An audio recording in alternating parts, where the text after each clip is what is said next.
नमस्कार दोस्तों। पिछले कई दिनों से और कई महीनों से मुझे आप सहारा के प्रकरण को लेते हुए कोई खबरों को संचालित करते हुए नहीं आपने देखा है।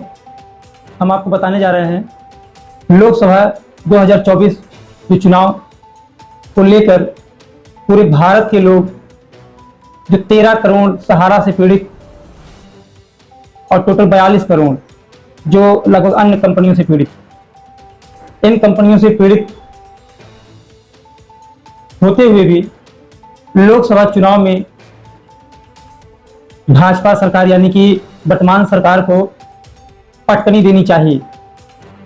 लेकिन कहीं ना कहीं आज भाजपा सरकार संपूर्ण तरीके से तीसरी बार बन चुकी है।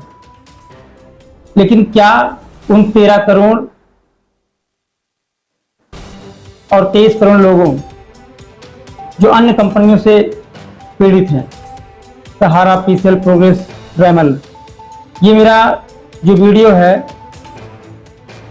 आपको मैं बता दूं, पिछले कई महीनों से मैं आपके इन सहारा के मुद्दों पर कोई खबर बना नहीं रहा था और आज इस वीडियो के माध्यम से मैं दोबारा फिर बना रहा हूं। लेकिन मैं कहना चाहता हूं आपको, लेकिन सबसे बड़ी सोचने वाली बात यह है, क्या उन 42 करोड़ ठगी पीड़ित लोगों ने नोटा को वोट दिया कि भाजपा सरकार को वोट दिया कि सपा सरकार को दिया, इंडिया गठबंधन यानी कि एनडीए और इंडिया को जो बोलते थे। और तमाम संगठनों के माध्यम से लोग अपनी आवाज को बुलंद करके अपने फंसे हुए पैसे को पाना चाहते थे। क्या आज वो पैसा मिल पाया? नहीं। वहीं पर हम पीछे आपको ले चलते हैं। गृह मंत्री अमित शाह जी ने आज के करीब 1 साल पहले उत्तराखंड की धरती से उन्होंने बयानबाजी की थी, अपना अपना डिमांड सहकारिता विभाग को भेज दीजिए और 9 महीने में भुगतान सभी संपूर्ण तरीके से हो जाएंगे जितने भी ठगी पीड़ित कंपनियों से हैं। क्या 1 रुपए की राशि किसी के खाते में आई? अभी तक नहीं आई है दोस्तों, जहां तक सूत्रों से पता चल रहा है। वहीं पर जब सुप्रीम कोर्ट का आदेश हुआ 5000 करोड़ का, 29 मार्च 2023 को सुप्रीम कोर्ट के आदेशानुसार ये बताया गया था कि 5000 करोड़ रुपए की धनराशि सेबी को फटकार लगाते हुए सहकारिता विभाग के माध्यम से वितरण किया जाना सुनिश्चित किया गया था। लेकिन वहीं पर सबसे बड़ी बात यह है, रिटायर्ड जज सुभाष रेड्डी जी को वहां पर खड़ा कर दिया गया, बैठा दिया गया दोस्तों। और आज भी 15 लाख रुपए बगैर कुर्सी पर, बगैर पद के सिस्टम पर उनको मिल रहे हैं। प्रति महीना 15 लाख रुपए एक रिटायर्ड जज को 15 लाख रुपए मिल रहे हैं। और 112 लोगों को, जो पोर्टल बताते, पोर्टल हमने जो लॉन्च किया था, पोर्टल के माध्यम से 10-10 हजार रुपए की राशि सभी के खातों में गई। लेकिन किस हिसाब से गई, किन खातों में आई, अभी तक गृह मंत्री अमित शाह जी भी इस चीज को नहीं बता पाए हैं।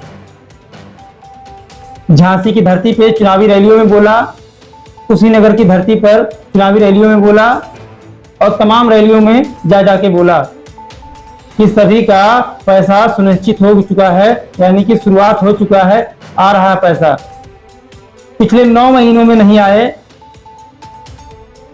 और 2024 लोकसभा चुनाव जो 7 चरणों का चुनाव था, 7 चरणों में कितनी रैलियों में जा जाकर उन्होंने बोला कि आपके पैसे का भुगतान सुनिश्चित कर दिया गया है और पोर्टल के माध्यम से आप आवेदन कराएं, वहां पे 10-10 हजार रुपए की राशि किस्तों के हिसाब से आपको मिलना शुरू हो जाएगा।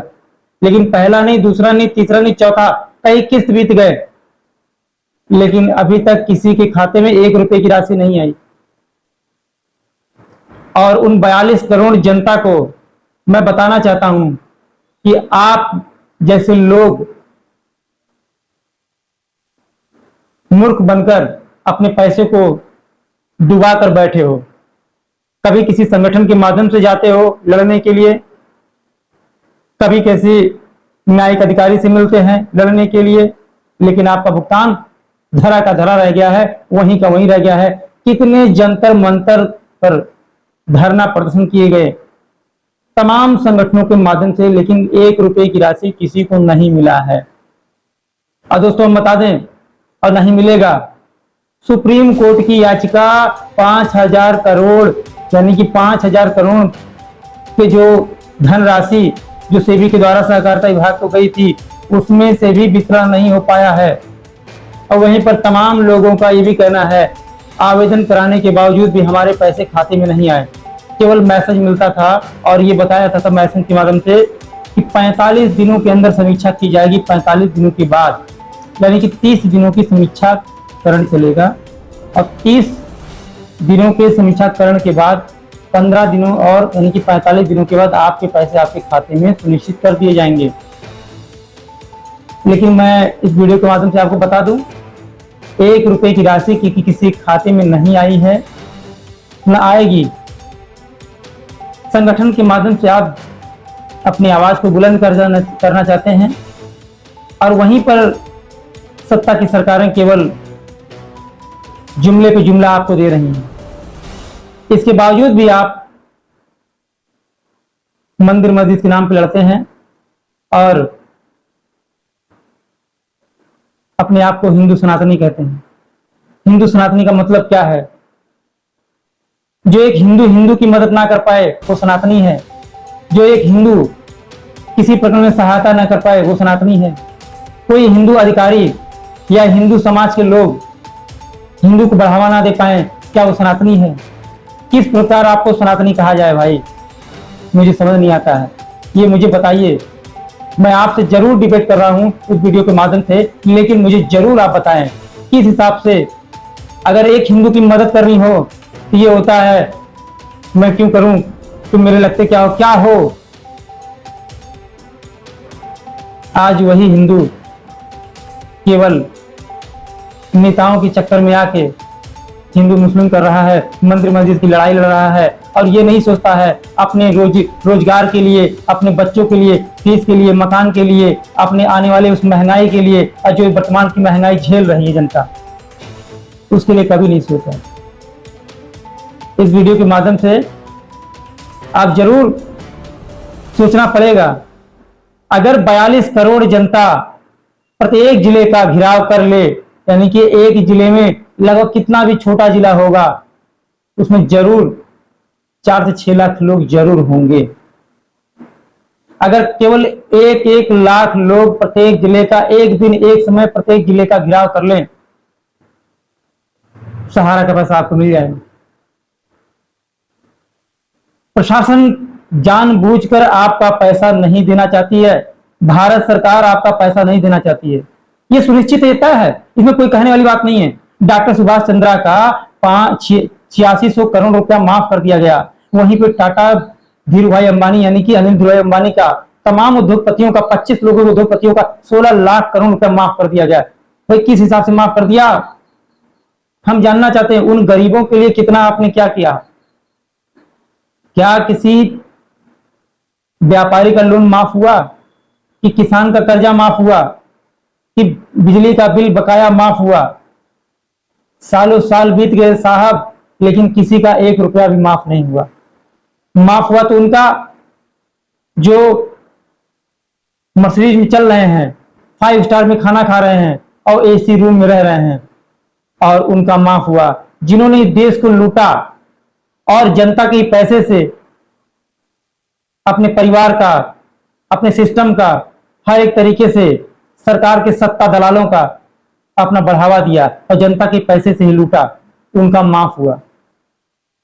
ऐसे में एक महान भाव हैं डॉक्टर सुभाष चंद्रा, जो जी न्यूज के मालिक, राज्यसभा सांसद रह चुके हैं। हम आपको बता दें 8600 करोड़ रुपया माफ हुआ। उन पत्रिकाओं के माध्यम से मैं बता रहा हूं आपको कि 8600 करोड़ रुपया माफ हुआ। वहीं पे भाजपा सरकार बोलती रही थी हमें चौकीदार बना दीजिए, तो चौकीदार बनाया भी गया, 15 लाख आएंगे। लेकिन कितने लोगों के खाते में 15 पैसे से 15 लाख आए हैं, जरा इस वीडियो में कमेंट करके जरूर बताएं।